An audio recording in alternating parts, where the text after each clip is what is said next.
How to redeem codes on Steam.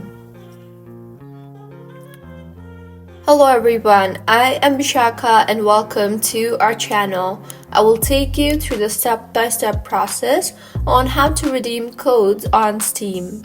Now, let's get right into the tutorial. Simply follow the steps below to add the new game to your account firstly. Go ahead and launch Steam and log into your account.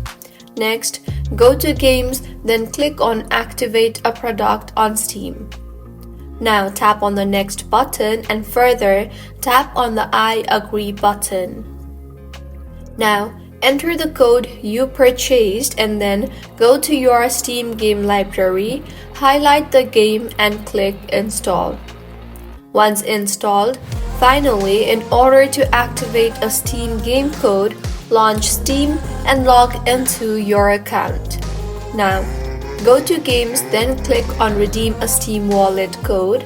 In the next screen that appears, enter the code and click Continue, and that is it.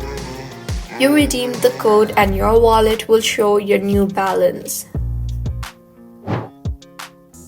So, this is how you can redeem codes on Steam. If you found the video helpful, smash that like button, comment if you have any queries, and be sure to subscribe to our channel Login Giants for similar helpful tutorials. See you on the next one.